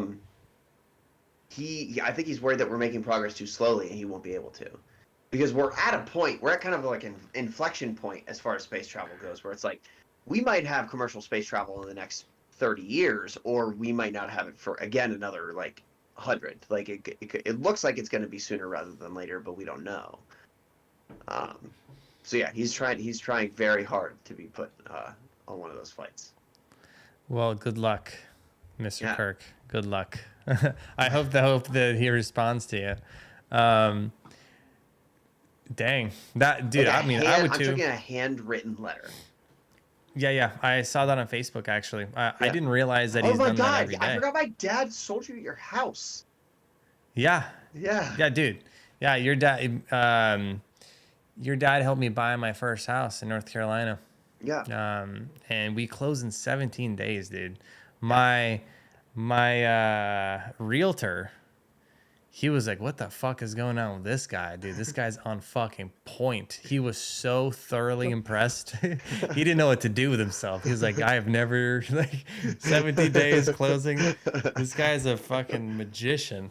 It was an incredible experience. That's cool. Yeah, yeah. Your dad's so charismatic, dude. He's so charismatic. He's all about life. I love seeing all the shit that he does, climbing Yeah, all these freaking mountains, training yeah. your brother. Like, damn, dude. He uh He's a deeply he passionate, caring person. he climbed Mount Kilimanjaro. They had a Yeah, trip to Machu Picchu planned for this year, but there's a lot of like political and like war turmoil in the country in Peru right now, so it's hard. So they canceled the trip. But yeah, no, he's doing life the right way, I think. yeah, he is. Well, hey, maybe he'll get to go to space one day. Yeah. Yeah, space is a little hard right now just because of the way you have to do it. You need a bunch of fuel that Yeah. you just blow up and just get up there. Yep. It's a little archaic, to be honest. I mean, honestly, like I'm surprised he doesn't spend some time researching physics and figure out different capabilities that we might eternally have. Because like, I mean, think about it, dude. I actually did this analysis once. There was millions of people. I think it was 1 or 2 million people alive during the Civil War that were also alive during the first atom bomb in 1945 on Hiroshima and Nagasaki in the United States, not in elsewhere. So in the U.S. Oh my and God. and like, why did that happen? It's like, well, we discovered the neutron. Yeah. We discovered nuclear. Yeah, we discovered nuclear infusion, right? We did the Manhattan Project, which was 130,000 people, by the Yeah. way. I had no idea. I didn't When know it I was thought that of many people. I thought of the Manhattan Project as like five guys. I was like, what? Oppenheimer, Feynman, Einstein. Einstein. Yeah, that was about Yeah, yeah. it. Like a handful of dudes. I would just, but no. This was like So, a so what you're telling me, massive. there's 129,997 people that are super pissed that those three are the famous ones. Yeah, yeah, yeah. Well, I mean, you need you need all the people to bring all this hardware probably for testing all this other shit. Hmm. You'd be like, oh, it's part of the Manhattan Project. They'd be like, shut up, Grandpa. You didn't do shit. What's your name, Einstein? Yeah. Yeah. So, like, basically, these people, like, what they figured out is like, oh, okay, so you have different elements. These elements are more or less reactive or stable, I should say, uh, depending on how their electron and protons are arranged. Because if you have an uneven amount of electrons to protons, the positive to negative force is just it's weaker Hmm. because you're not glued on as hard, right? Because protons and neutrons are made out of quarks, and quarks are glued together by gluons. And so you basically just have this like whole like just this freaking thing that's the atom, and you have a nucleus of a cell. And so they figured out, I was like, oh, if you just put certain isotopes of uranium or plutonium together with some other shit, it reacts really quick and Yeah. bad shit happens, right? And so, in the same light, we did the same thing with like the hydrogen bomb in the Yeah. 1950s. After I think it was like, I'm gonna butcher this, but I think it's because we discovered the neutron, and the neutron is a neutrally charged particle, so it's actually not affected by the positive or the negative electrical force. So it was able to get inside closer to the nucleus to bombard it Huh. and to break it apart, which is how you get the hydrogen bomb. Because the nuclear bomb, the atom bomb that we did in 1945, that was nuclear fission. Yeah. And fission is this chain reaction that we're talking about of Hmm. just shit happening. And hydrogen bomb is nuclear fusion, which is what happens at the center of the sun. So we brought the center of the sun to the surface of the earth when we discovered the hydrogen bomb, because you get I think it's so hydrogen is the lightest element, right? And then it goes helium. And so the reason why it's a hydrogen bomb is because you collide two hydrogen atoms together and basically melt them together, which is fusion. And Hmm. and the when they get when they touch basically and collide into one and become helium, that releases enormous energy, and that's nuclear fusion. And so you're getting like per 50, 100 plus million degrees Celsius. Um, my whole point of going off this tangent is like, yeah, dude, it's like you can just sit there and think that you need to push out propulsion out of a spaceship, but you could discover a more fundamental physics or a different type, of way to manipulate our shit to get way crazier results. Yeah. I'm just very surprised that Elon Musk is not, also simultaneously, like, you can definitely keep doing that. Like, don't stop your SpaceX stuff, but like, you don't have like a little research grant going on like anti-gravity or some weird shit like that, just for fun, Yeah. just to see what kind of crazy people you can attract, what kind of scientists or young people, I you think know? he probably does. Um, Think so? I mean, if he hasn't, we're not, like, we're not the only people to think of this. Is the way that I always go back to it. Like my my always explanation for everything is like, oh, my wife's like, oh no, what if we file our taxes and something doesn't happen? My always explanation for it is like, oh well, it's 1000% happened to other people before and someone knows how to fix it. It's like the Reddit mentality of like, if I Google this, someone on Reddit's figured it out already. Yeah. um I would think that somebody's trying to figure that shit out. There's no way we did the Manhattan Project. We figured out the hydrogen bomb. And after those two events, we were like, that's fine. We're done.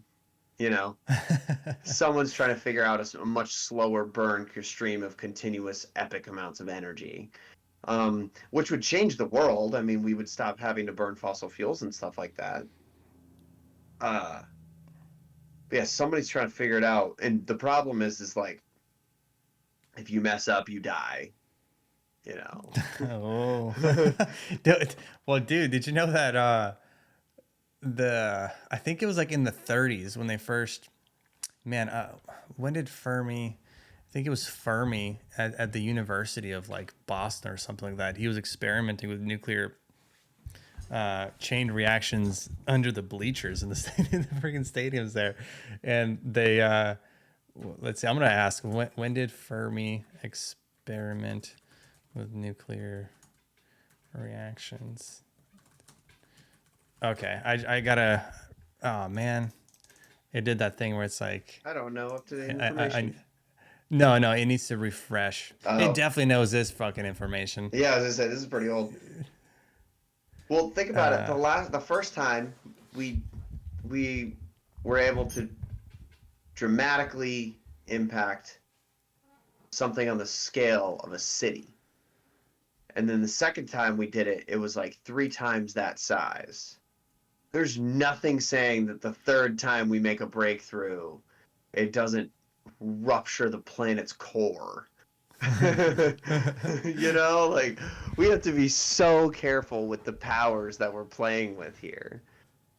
agreed. Okay, so the answer came up. So it was 1942 during the Manhattan Project. Fermi and his team successfully initiated the world's first controlled nuclear chain reaction, uh, which is an experimental nuclear reactor called Chicago Pile 1, CP1.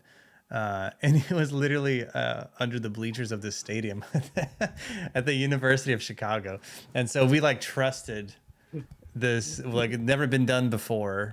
Like, okay, dude, I was like, like, I go got for it. it. Go find the most That's pretty open crazy. place you can find. Oh yeah, the bleachers. I got it. It's Is, nice. is this safe? He's like, yeah, bro. It's I've fine. done this I've done the math. I've done this like a time before. Yeah, and this is 1942, dude. They had like he pulled out his notebook. He's like, okay, I got 5 isotopes here. And like you know what I mean? Like he didn't have a fucking computer. He's like, "Are you sure this is helium?" Yeah, how do they know it's helium, right? Oh man. Jeez. Oh, Boy. good lord. All right, dude. We're coming up at 2 hours. I know. wanna Yeah, ask- we've been going for a yeah. minute. Yeah, I'm gonna ask you. Let's do this again. I would love to catch Absolutely. back up, and two, thank you so much for being on, dude. It was so fun. It really takes me back. And we have so much shit to talk about. We rabbit holed into a bunch of different subjects, which is great. This is what we do, but like you and I are into like some similar stuff. Like Yeah, let's connect. for sure. Let's stay reconnected. Say hi. I don't know if your family gives a shit, but say hi to your family, to your kids. I wish everyone well. Say hi to your dad if you talk to him. Absolutely. Yeah, tell him you forgot how old he is. We talked about I it on should, the yeah, I podcast, should. and it's recorded forever. And I will not be cutting it out. Awesome. Sounds good. I'll have to face that music. All right, man. It was great talking to you. Adios. Have a good night. Thank you very much. You too.